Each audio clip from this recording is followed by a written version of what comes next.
l'invité de la matinale. KTO Radio.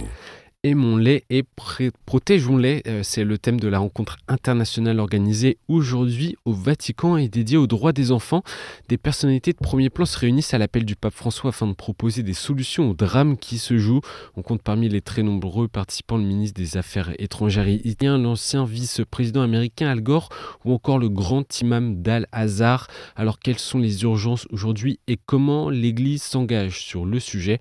On reçoit pour en parler la secrétaire générale du BICE, le Bureau international catholique de l'enfance, Alessandra Ola. Bonjour. Bonjour. Merci beaucoup d'être avec nous ce matin depuis la Suisse, Genève. Alors avant de parler du sens de cette rencontre et des besoins en matière de droits des enfants, rappelez-nous, Alessandra, l'engagement du BICE. Oui, le BICE a été fondé en 1948 sous les auspices du futur pape Jean XXIII qui était à l'époque donc nonce apostolique à Paris. Donc on a une longue histoire, mais pour faire court, aujourd'hui nous sommes un réseau de 79 organisations dans le monde, toutes engagées pour promouvoir la dignité et les droits des enfants autour des thématiques principales telles que la violence contre les enfants, l'accès à l'éducation, les enfants en situation de handicap ou la situation de la justice des mineurs. On estime à 14 000 le nombre d'enfants qui meurent chaque jour de malnutrition à cause des guerres ou de multiples violences. Quelle est la cause principale des violences faites aux enfants aujourd'hui ? Toujours, il y a de multiples causes, évidemment, sous les différentes formes de violences, que ce soit des violences physiques, psychologiques, qui sont faites aux enfants. Les statistiques sont effrayantes, comme vous l'avez rappelé. Parmi ces causes, la pauvreté, mais pas seulement, parce que la violence est aussi dans tout milieu social. Il y a un manque aussi d'éducation et des connaissances également, d'où, par exemple, au BICE, l'importance que nous accordons aux écoles de parents pour une parentalité responsable et positive. Nous avons vu également que après la pandémie, ces situations de violence et d'autres violations aux droits de l'enfant se sont malheureusement accrues du fait de l'isolement, de la perte de travail de certaines familles, donc de multiples causes à ces phénomènes vraiment un fléau. Est-ce que cette situation s'aggrave-t-elle ces dernières années ? Ce que nous constatons, c'est que, notamment justement depuis la pandémie, c'est que il y a des besoins primaires un peu partout dans le monde, malheureusement, auxquels on est appelé à répondre, notamment l'alimentation, l'accès aux soins. Ce sont donc des campagnes contre la faim que nous avons fait effectivement sur plusieurs continents, donc dans les situations de conflit, mais pas que. Il n'y a pas que les situations de conflit. Néanmoins, le BICE dénonce des situations au Proche-Orient, en Ukraine ou dernièrement à Goma, en RDC, particulièrement difficiles et violentes pour les enfants. Quelles sont vos inquiétudes dans ces différents lieux ? Tout à fait, vous avez déjà mentionné l'Ukraine. En Ukraine, on travaille sur le renforcement de l'approche résilience.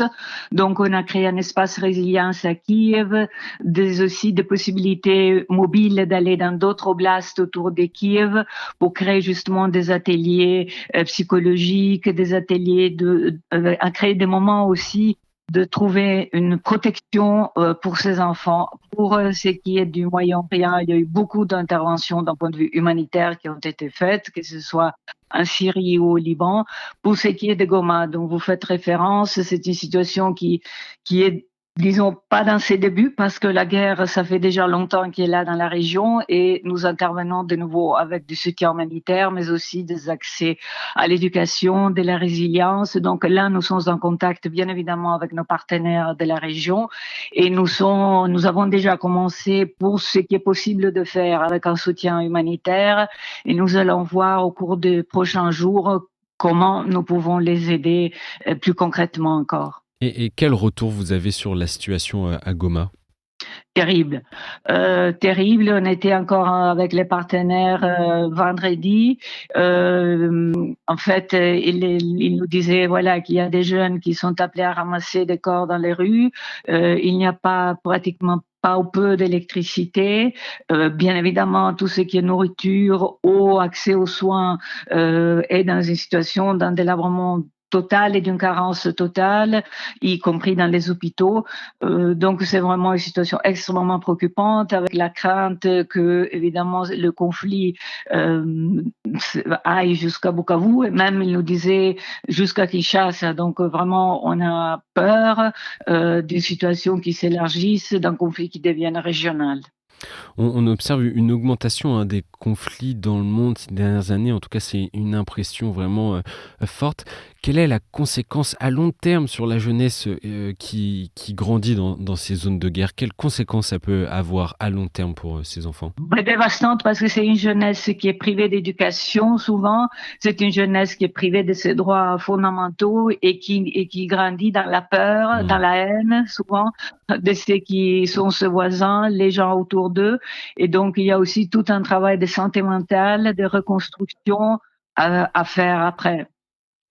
Et concernant des réalités un peu plus proches de ceux et celles qui nous écoutent, peut-être auditeurs en tout cas en France, en Occident, quel danger pèse sur les enfants en France, en Italie, dans des zones où il n'y a pas forcément des contextes de guerre ou de violence aussi forts?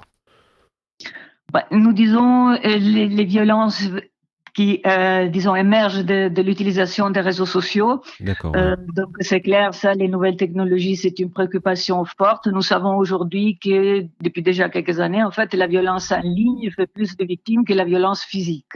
Donc dans nos sociétés où les téléphones à la portée pratiquement à partir de 7-8 ans, même avant parfois, c'est une grosse préoccupation, évidemment. Il y a aussi avec les populations migrantes qui sont dans nos pays, en France, en Italie, comment aussi il y a un processus d'intégration qui se fait dans le respect des uns et des autres. L'année dernière, le pape François Alessandra Ola a lancé le 25 et 26 mai la première journée mondiale de l'enfance dans l'Église. Il y a également cette première rencontre dont on a parlé en début d'interview sur le droit des enfants aujourd'hui au Vatican. Que diriez-vous de l'engagement du Saint-Père aujourd'hui sur la question de l'enfance? Je dirais que le Saint-Père est remarquable dans ce qu'il est en train de faire pour l'enfance. Ces journées sont un rappel constant de ce qui est l'enfant, donc un être humain à part entière, avec sa dignité et ses droits.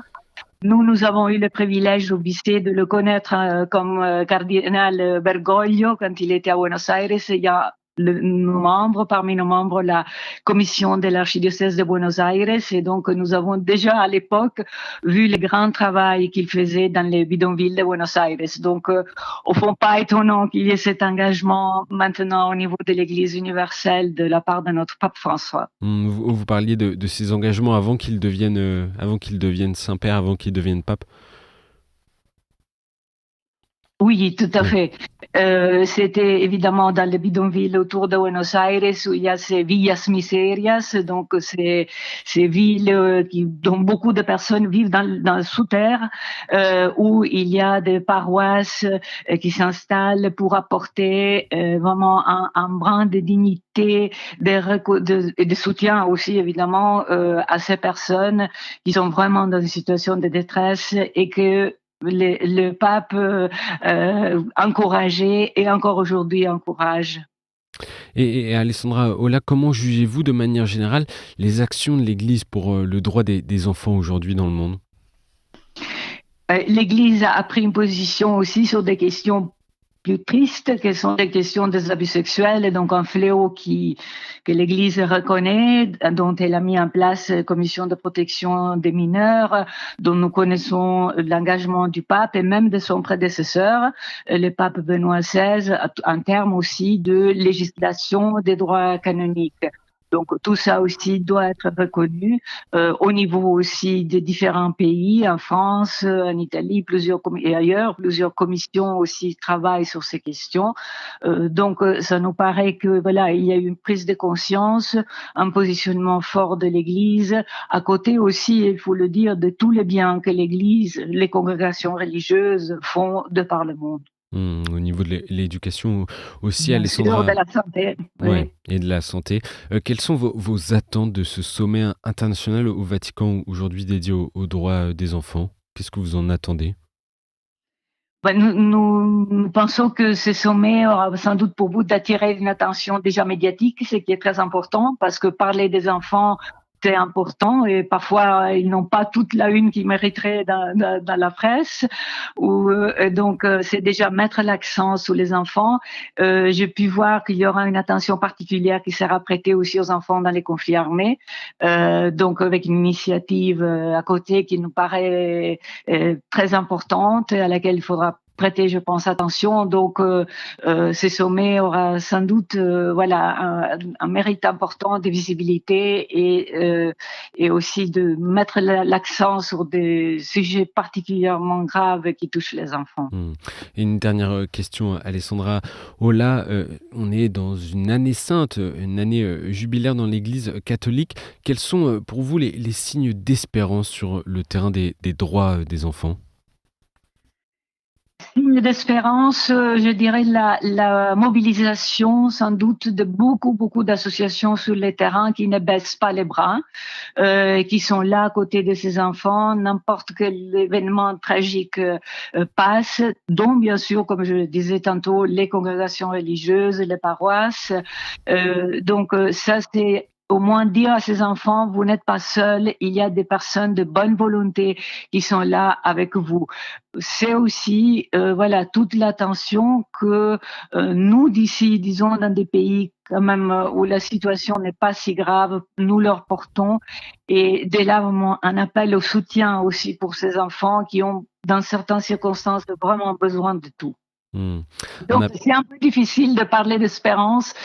Il faut en tant que chrétien, elle est là avec nous, elle nous donne la force d'être à côté de ses enfants, mais aujourd'hui, c'est vrai que la situation est malheureusement bien sombre pour beaucoup d'entre eux. Merci Alessandra Ola, en tout cas Merci à d'avoir répondu aux questions de KTO ce matin. Je rappelle le nom de votre ONG Bureau international catholique de l'enfance qui est engagé dans 29 pays à travers le monde. Merci à vous d'avoir été avec nous ce matin à l'occasion de cette première rencontre pour le droit des enfants au Vatican. Merci à vous, bonne journée. Merci, au revoir.